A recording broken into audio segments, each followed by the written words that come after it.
channel YouTube-nya saya Pascalia Trikurniati, dan kali ini di edisi Sharia episode pertama, sharing bareng Lia.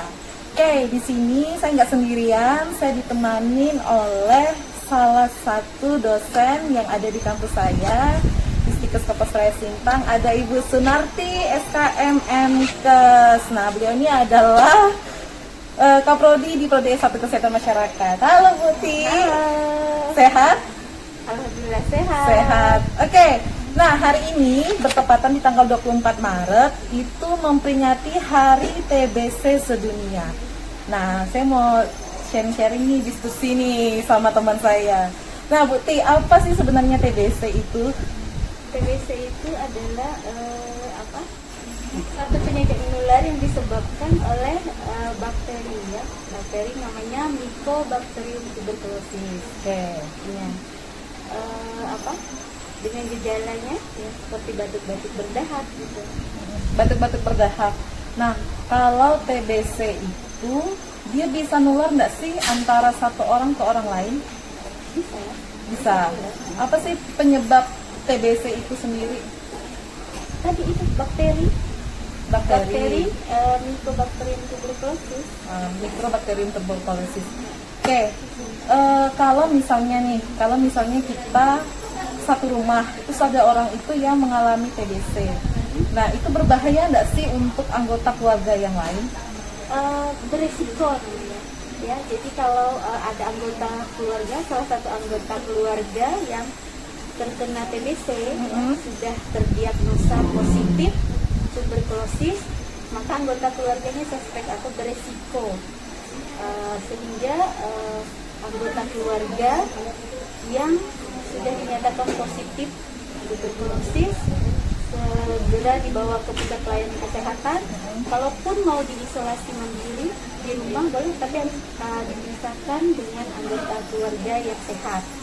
Berarti kayak penanganan pasien COVID ya, kalau isolasi mandiri Ya, boleh, tetapi dia harus menjaga protokol kesehatannya dengan baik. Mungkin dengan pakai masker, terus betul. alat-alat konsumsi makanannya gimana? Harus dipisahkan. Harus dipisahkan. Terus kamar mandi gitu bisa nggak antara penderita TBC dengan orang yang sehat biasa aja? Iya, harus dipisahkan karena kan mengkhawatirkan nanti dahaknya ya, itu yang akan menular ke anggota keluarga yang sehat. Oke, terus gimana sih cara kita tuh bisa diagnosa, oh orang ini positif TBC, oh orang ini enggak, gitu tuh gimana cara diagnosanya? Dengan pemeriksaan sputum dahaknya. Jadi pemeriksaan sputum dahaknya diperiksakan ke pelayanan kesehatan. Kalau sudah uji laboratoriumnya positif, dinyatakan positif mengandung bakteri Mycobacterium tuberculosis, maka orang tersebut dinyatakan positif TBC gitu. Tapi kalau misalnya belum ada diagnosa, belum ada pemeriksaan laboratorium, tidak bisa hanya dikatakan suspek ya, tidak bisa dikatakan positif TB. Bisa jadi batuk-batuknya karena hal-hal yang lain, ispa dan sebagainya. Tuh, jadi jangan sembarangan diagnosa, oh orang ini kena TBC, baru batuk-batuk belum tentu TBC. Jadi kita harus dengan pemeriksaan yang lebih lengkap, pemeriksaan di lab. Nah, kalau misalnya orang itu terkena TBC, apa sih misalnya makanan yang baik dikonsumsi untuk orang itu gitu, biar dia bisa sembuh? Jadi bakteri Mycobacterium tuberculosis kan akan menyerang daya tahan tubuh. Jadi makanan-makanan bergizi itu sangat dianjurkan untuk mempertahankan daya tahan tubuh kita ya, untuk imunitas di tubuh kita. Jadi memang berpengaruh ya, asupan gizi yang baik ya, yang vitamin, mineral dan sebagainya itu sangat berpengaruh bagi tubuh.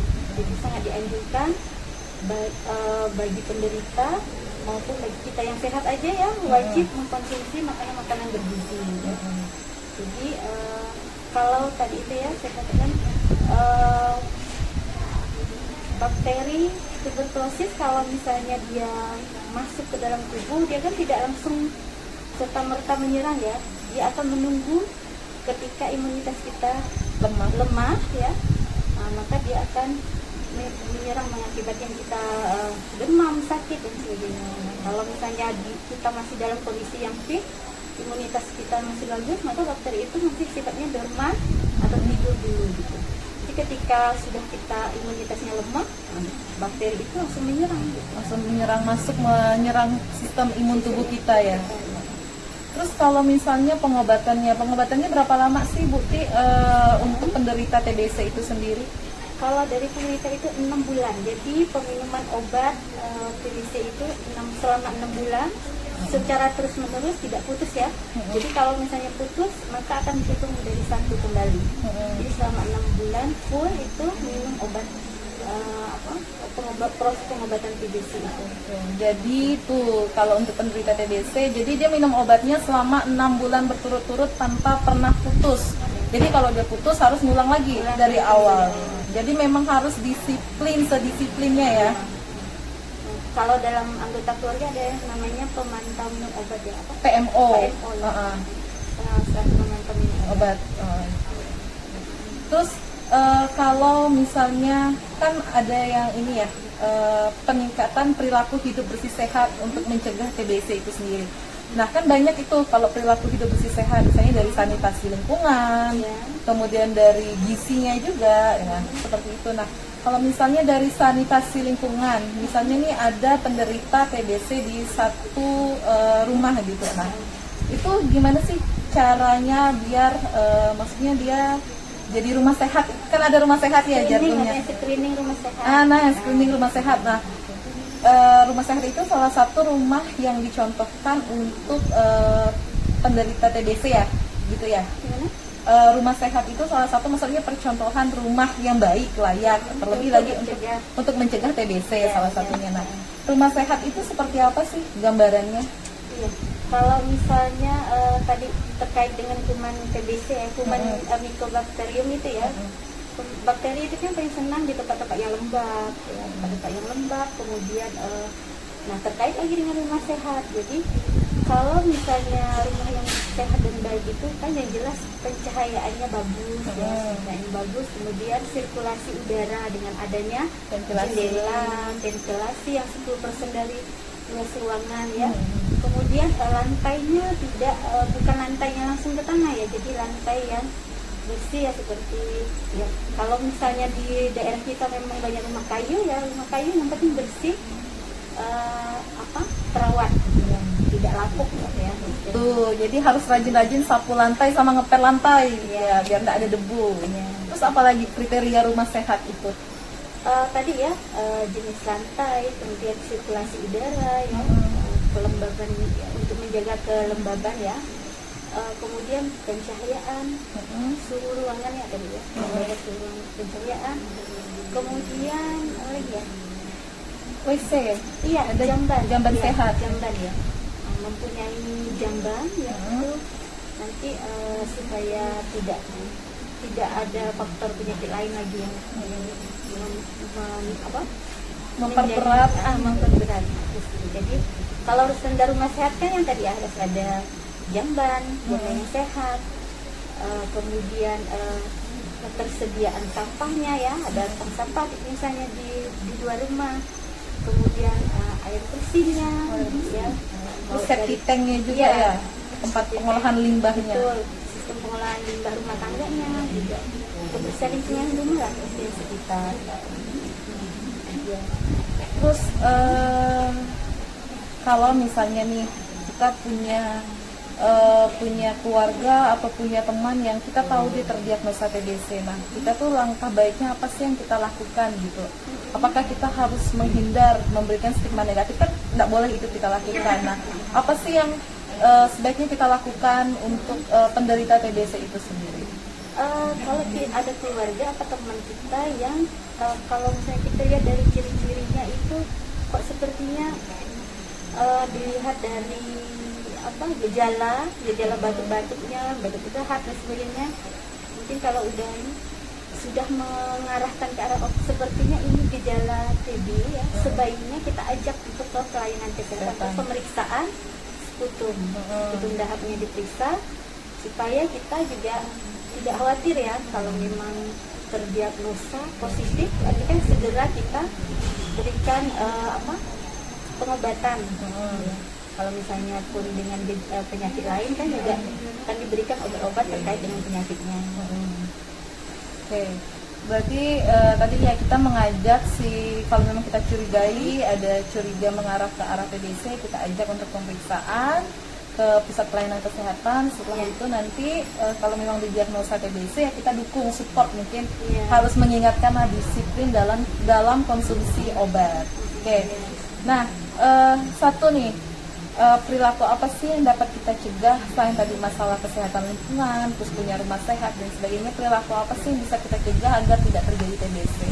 Mungkin nggak merokok atau gimana gitu?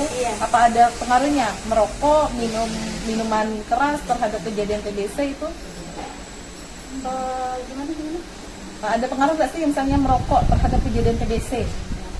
Kalau faktor langsungnya sih tidak begitu ya, maksudnya tuh keterkaitan antara TBC dan merokok kan. Kalau orang dengan perilaku merokok, otomatis kan parunya ya sudah terganggu dan sebagainya. Ketika ada bakteri atau virus masuk, itu akan lebih beresiko, lebih cepat gitu ya, lebih cepat menimbulkan gejala penyakitnya berbanding dengan kalau misalnya orang yang sehat, ketika ada bakteri atau Dia terpapar bakteri itu, sistemnya mungkin masih kuat ya? masih kuat gitu. Kalau langsung merokok bisa menyebabkan itu sih belum ada ya. Belum ada. Tetapi memang kalau misalnya perokok, pasti kan dia sudah berpengaruh pada kondisi sehatnya paru-paru. Nah, itu akan berpeluang besar terjadinya tuh. Karena kan bakteri itu kan menyerang paru-parunya ya juga gitu.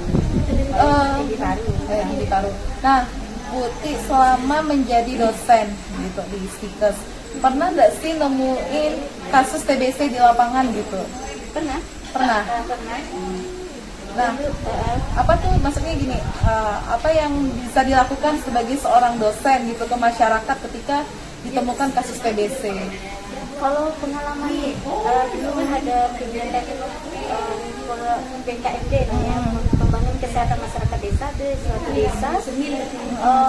Diketemukan di satu dusunnya itu ada banyak sekali sebenarnya penderita TB ya.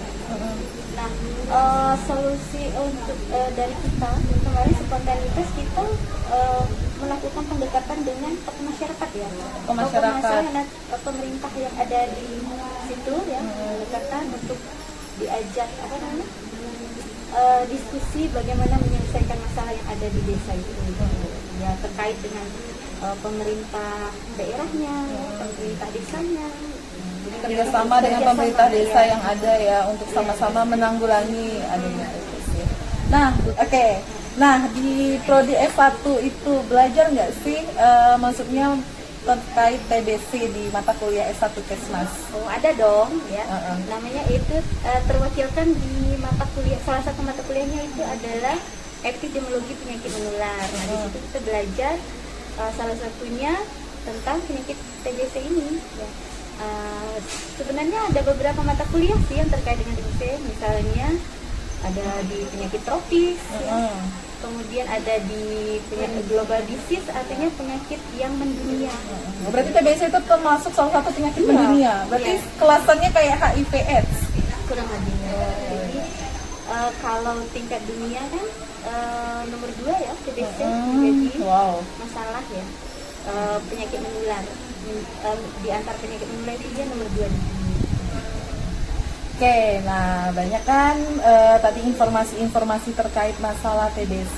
Nah tadi juga udah tuh dibahas sama Bu Sunarti bahwa di Prodi S1 Kesmas itu di Stikara kita juga belajar tentang TBC juga di mata kuliah. Tadi ada global disease, ada penyakit tropis ya itu. Global disease. Nah itu, oke, nih buat penonton setia di sana. Oke, ini kan Bu Sunarti ini dosen Stikara, saya juga dosen Stikara. Mungkin ada kali sekarang kan udah selesai ujiannya, kemudian udah penerimaan mahasiswa baru. Nah, ada nggak sih pesan-pesan yang mau disampaikan untuk teman-teman di luar sana yang mungkin masih bingung mau kuliah di mana gitu? Ya, kalau misalnya adik-adik yang di luar sana yang mungkin bingung mau kuliah di mana ya. Kalau misalnya terkait TBC pengen tahu lebih banyak tentang TBC ya gabung aja kuliah di Stikara Sintang, khususnya prodi kesehatan masyarakat. Prodinya juga udah akreditasi B.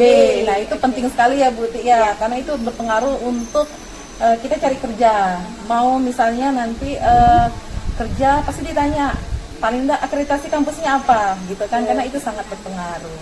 Oke, kalau misalnya Kesmas itu nanti kerjanya bisa di mana aja sih lulusannya? Iya, lulusan kesehatan masyarakat bisa di mana aja. Kalau kami bilang dulu itu ya, SKM semua kerja mau ya. Oh, semua Jadi, kerja mau ya. Di sektor swasta bisa, di pemerintahan bisa ya. Jadi SKM itu kalau di apa namanya di posisi kalau penerima CPNS dia sebagai penyuluh kesehatan.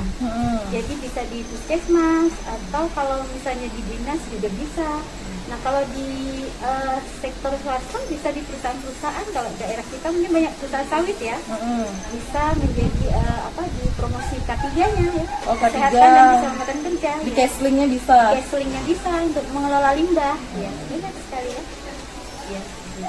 Jadi itu banyak ya, masih peluang kerjanya masih sangat luas buat lulusan prodi Kes. Nah tadi udah banyak kan sedikit informasi terkait apa itu TBC, terus bagaimana penularannya, bagaimana menciptakan perilaku hidup sehat biar kita tidak terkena TBC.